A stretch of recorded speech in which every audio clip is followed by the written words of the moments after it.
বাৰীলৈ বুলি আহিছোঁ ভাত কেৰেলা বিচাৰি ঘৰতে যিহেতু ইমান ধুনীয়া ভাত কেৰেলা কেজি 150 টকা বোলে শুনিছোঁ তাকে বোলো কেইটামান লাগি আছে চেঙি লৈ যাওঁ ভাত কেৰেলা খাই কোনে কোনে ভাল পায় বাৰু পিটিকা কৰিও ভাল লাগে ফ্ৰাই কৰিও ভাল লাগে ভাজি কৰিও ভাল লাগে নহয়নে সেইকাৰণে আজি লৈ যাওঁ বুলি আহিছোঁ এয়া চাওক এইটো হেত লাগি আছে দেখিছে আজি আকৌ ব্লগটো কন্টিনিউ কৰিছোঁ দেই চাই থাকিব আপোনালোকে সকলো এইবিলাক বেয়া হৈ গৈছে ভাল নাই হোৱা আৰু আছে ক'ত ক'ত বিচাৰি লওঁ তাৰপিছত আপোনালোকক দেখুৱাম ৰ'ব কেইটা পালে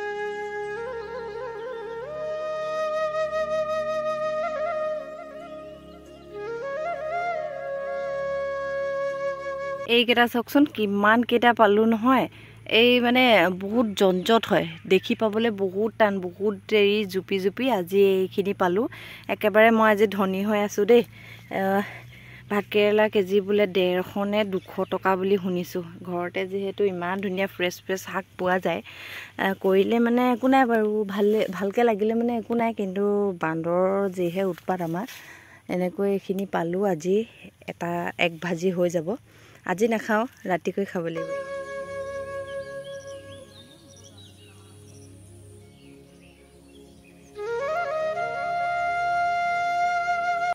ঠাণ্ডা লাগিলে বৰষুণ দিলে পুৰা এয়া চিলিণ্ডাৰ আনিছে কেনেকুৱা বৰষুণ দিয়া মই ধৰি দিছোঁ দে এই চেণ্ডেলযোৰ হেৰি হ'ল ভাল চেণ্ডেলযোৰ পিন্ধি পঠাই নালাগে খাব লাগিব পুৰা খানা কিহত গাহৰি হেৰিয়াত ষ্টভত নেকি লিকেজ আছে কেলাই লিকেজ থকা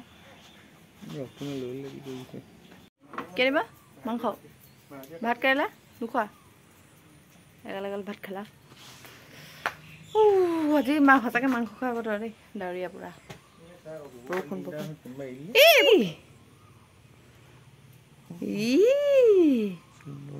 তেতৰা নহয় গুটখা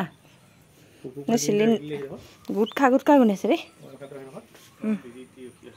আচ্ছা বাৰীৰ পৰা কেইটামান পালোঁ ভাত কেৰেলা লগতে এইফালে থকা ইয়াতো পালোঁ চাওকচোন ইমান মৰম লগা নহয়নে আজি এইকেইটা ফ্ৰাই কৰি খাম বতৰটো ডাৱৰীয়া কিমাননো ভাজি খাম আজি ফ্ৰাই কৰি খাম বুলিয়ে লৈছোঁ আৰু আপোনালোকে খাইছে নাই বাৰু বৰ দামী দেই ভাত কেৰেলা বোলে 150 টকা নে 200 টকা কেজি বুলি এইকেইদিন বাৰু অকণমান কমিছে চাগে অভাৰ হৈ গৈছে যে এয়া আজি খানা বনাম এতিয়া দুপৰীয়া বলক দুপৰীয়া খানাটোৰ ৰন্ধাৰ আগত দুপৰীয়া চাহ কাপ বহুত ইম্পৰ্টেণ্ট নহয়নে খাই দিলে একেবাৰে ফ্ৰেছ লাগি যায় আৰু আজি দুপৰীয়া চাহ কাপৰ লগত খাব লৈছোঁ এয়া দেখিছে আয়ো মোক কাটিলে গম পাইছেনে এই আঙুলিৰ থামটো কটা আছিলে আকৌ তাৰ ওপৰতে কাটি গ'ল আজি খাব লৈছোঁ এয়া ভীমকলৰ সৈতে লাল চাহ আনফালে দেউতাই কিবা লিখি কৰি আছিলে চাহ খাওঁ বুলি ক'লে লগতে ময়ো গৰম গৰম চাহ কাপ খাই লওঁ তাৰপিছত ৰান্ধিব লাগিব খানা আচলতে বজাৰৰ পৰা আহি পোৱাহি নাই আজি বতৰ ঠাণ্ডা সেইকাৰণে মাংস খাম বুলি ভাবিছিলোঁ বজাৰলৈ গৈছে আনিবলৈ মোকো কাটিলে মই ভীমকল আৰু ৰঙা চাহ খাই খুবেই ভাল পাওঁ আপোনালোকে ভাল পায়নে সানিও খাই ভালেই লাগে বাৰু ভজা পিঠা ভালো লাগে এতিয়া চাহকাপ খাই লওঁ ভীমকলেৰে আঙুলিটোও কাটি ল'লোঁ নহয় কাটি গৈছিলেহে তাৰ ওপৰতে আকৌ কাটি গ'ল আঙুলিটো বহুত ভিতৰলৈকে সোমাই গ'ল কটাৰীখন ধাৰ নাই বুলি ভাবিছিলোঁ বহুত ধাৰ আছিলে তিনটি হোঁচ ভিতৰত নাযায় ভিতৰত নাযায় ভীমকলৰ গুটি খাব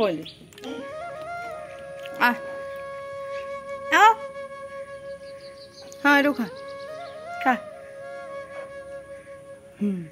এইফালে ৰান্ধিব লৈছোঁ দেই ভাত কেৰেলা কেইটা ছিঙি আনিছিলোঁ যে কোমলীয়া কেইটাই দিব লৈছোঁ তাৰপিছতে ব্ৰইলাৰ মাংস আহি পাই গ'লি বাকীখিনি ৰান্ধিলোঁ মাংসত জানেই আৰু পিঁয়াজ আদা নহৰু এইখিনি দিয়ে আৰু ভাতকেৰেলাখিনি ধুনীয়াকৈ কাট কৰি লৈছোঁ, নহ'লে তেলটো সোমাই নাযাব যে।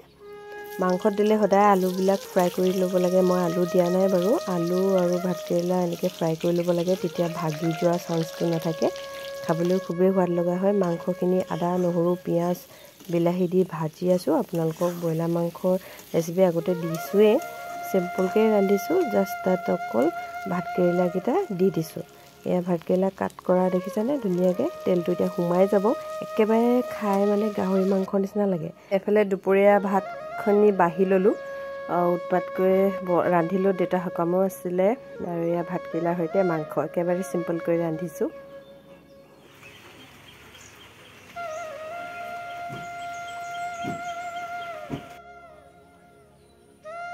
কি ওলাইছে পেণ্ঠা? হাই, আজি আকৌ দুদিনৰ পিছত নেৰা নেপেৰা বৰষুণ, মানে কি ক'ম আৰু। বৰষুণৰ মাজতে এয়া দেখিছে চৰ্দি হৈ গ'ল, ডিঙি পূৰা কাহ হৈছে, এখন মাৰি আছোঁ। ৰাতিপুৱা গা পা ধুলোঁ, এলাহ লাগিছে, মানে ডাৱৰীয়া হ'লে কিবা ভাল নালাগে, আকৌ এবাৰ ফ্ৰেছ হৈ আহিবগৈ লাগিব। ঠাণ্ডাও লাগিছে। এইফালে আমাৰ পেণ্ঠা শুই আছে, দেখিলেই চকু ডাঙৰ কৰি চাইছে, একদম কিবা ওলাইছে নি বাহিৰত, কিবা মাত শুনিলে। আৰু চৰ্দিটো বহুত দিনৰ মূৰত পাইছে মোক। আকৌ ভিডিঅ'টো চাই থাকিব, কণ্টিনিউ কৰি থাকিম। আজি কি খাওঁ একো, মই মানে মোৰ কাহ হৈ আছে যে, মই একো তেলৰ বস্তু খোৱা নাই, অনলি আলু পিটিকা ভাতকেৰেলা পিটিকা তেনেকুৱাবোৰে খাই আছোঁ। আজি আকৌ বা কিহে খাওঁ চাই থাকিব ভিডিঅ'টো। ডাৱৰীয়া বতৰ কি কৈছে আপোনালোকে ক'বচোন দেই কমেণ্ট কৰি। কণ্টেণ্ট একো বিচাৰি বতৰ বেয়া, কি কৰোঁ কি নকৰোঁকৈ ভাবিলোঁ। ভাত পানীকেইটা ৰান্ধি আজৰি, কাপোৰকে চিলাওঁ বুলি, যিহেতু গাটোও বেয়া আছিলে, কাপোৰ চিলাবলৈ পৰা নাছিলোঁ, এয়া ভাবিলোঁ চিলাওঁ বুলি। এয়া চিলনি কামত লাগি থাকোঁতে ইম্পৰ্টেণ্ট কল এটা আহিলে যে আবেলি ওলাই যাব লাগিব, তাকে ভাত পানীখিনি খাই বৈ সকলোকে আগপিট মাৰি আজৰি হৈ আবেলি ওলাই আহিলোঁ আমাৰ ক্লাব ঘৰলৈ। আচলতে আমাৰ ইয়াত 24 আৰু 25 মে' তাৰিখে অনুষ্ঠান এটা পতা হৈছে, যিটো আমাৰ মটক ৰজা স্বৰ্গদেউ সৰ্বানন্দ সিংহৰ দিৱস, মানে মৃত্যুবাৰ্ষিক পাতিছে। তাকে আমি ইয়াত অলপ অনুষ্ঠান এটা ভাগ লৈছোঁ, আপোনালোকক দেখুৱাম পাছে পৰে। গাখীৰ অকণমান খীৰাইছিলে, আজি গৰু পোৱালি দিছিলে যে, বৰষুণ যাক এৰিলে, এতিয়া চাহ অকণমান বনাই খাওঁ বুলি গাখীৰখিনি গৰম কৰি লৈছোঁ আৰু এইফালে পানী গৰম কৰিছোঁ। আজি চাহৰ লগত খাম বুলি ভাবিছোঁ এয়া সান্দহ গুড়ি, বিহুত খোৱা নাই, এবাৰ বিহুত কৰা নাই বাৰু, এইখিনি ঘৰৰ পৰা দিছিলে নেকি সান্দহ গুড়ি। তাকে গুড় আৰু গাখীৰ লগতে পাউডাৰ গাখীৰ উলিয়াই লৈছোঁ। অকণমান সন্ধিয়া চাহটো, বতৰটো যিহেতু ডাৱৰীয়া কৰি দিলে, চাহটো সান্দহ অকণমানেই খাওঁ, খোৱা নাই যিহেতু এইবাৰ বিহুত। এয়া সান্দহ গুড়ি ল'লোঁ, তাৰপিছতে এয়া 1 চামুচ দিছোঁ পাউডাৰ গাখীৰ লগতে গুড়। সান্দহ খাই কোনে কোনে বাৰু ভাল পায় বাৰু ক'ব দেই, মই খাই ভালেই পাওঁ বাৰু। এতিয়া গাখীৰ হৈছে যে খাই ভালেই লাগিব। এইবাৰ বিহুত তাৰমানে আমাৰ নিজৰ ঘৰত কৰা নাই, আনৰ ঘৰৰ পৰা এইবিলাক দিয়া হয়। মোৰ ঘৰৰ পৰা দিছিলে, তাৰপিছত শাহুমা মাকৰ ঘৰৰ পৰা দিছিলে, মানে আপাদেউৰ ঘৰত আছে, এনাইদেউ নাই বাৰু। তাকে এটা লৈ লৈছোঁ। ওপৰত গাখীৰ দি দিছোঁ, অলপ সময় এনেকেই থাকক। একণ গাখীৰ চাহ কৰিয়ে খাই দিওঁ আৰু, এনেকেই থাকক।